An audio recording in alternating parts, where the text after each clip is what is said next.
In the news this week, Justine Greening admits her plan to make changing sex easier is divisive. Planned Parenthood reveals the number of abortions it carried out last year, and the Swiss Schindler, the story of a diplomat's wartime help for Jewish people, is rediscovered.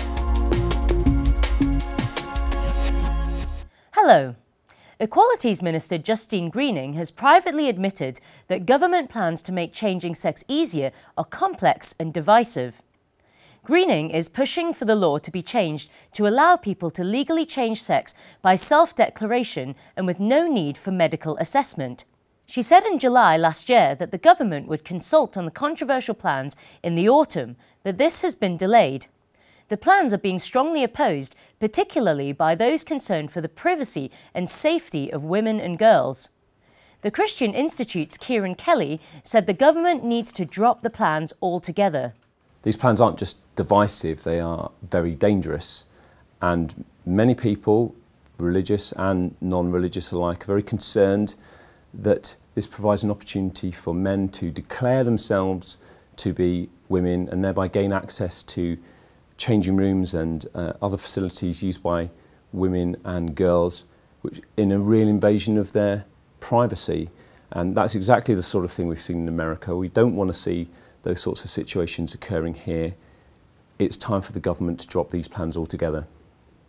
Abortion giant Planned Parenthood carried out 321,384 abortions in the US last year, according to its recent annual report. The report also reveals that between 2016 and 2017, Planned Parenthood received more than $500 million in American taxpayers' money, about 1/3 of its total revenue.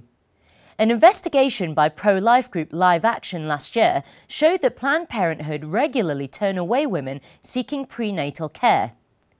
Abby Johnson, a former Planned Parenthood director who is now a pro-life activist, said their annual report demonstrates that Planned Parenthood is not a healthcare organisation but a political movement intent on forcing their pro-abortion views on as many Americans as possible.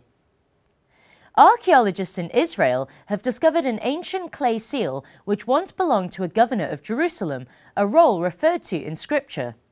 The Israel Antiquities Authority found the 2,700-year-old relic close to the western wall of Jerusalem.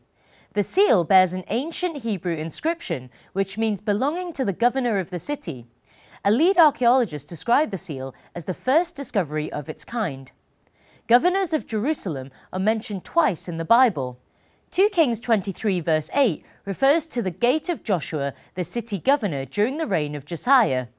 And in 2 Chronicles 34 verse 8, another ruler is identified as governing the city under the same king. And finally, a little-known Swiss diplomat has been credited with leading the largest civilian rescue operation of the Second World War. Karl Lutz, Swiss vice consul to Budapest, is thought to have saved more than 62,000 Jews from the Nazis. Lutz is said to have been motivated by his Christian values, which he learned from his Methodist parents. His story was told at the end of last year, as Switzerland chaired the International Holocaust Remembrance Alliance. As a Swiss diplomat in Hungary, Lutz managed to persuade the Germans to let him issue 8,000 diplomatic letters of protection. Instead of applying the letters to individuals as expected, Lutz used them to cover entire families. He has been compared to Oskar Schindler, who saved Jews by employing them in his factories. Both Lutz and Schindler were declared to be one of the righteous among the nations by Israel. Well, that's all for this week. For regular updates and information on all our stories, plus much more, visit our website at christian.org.uk. Until next time, goodbye.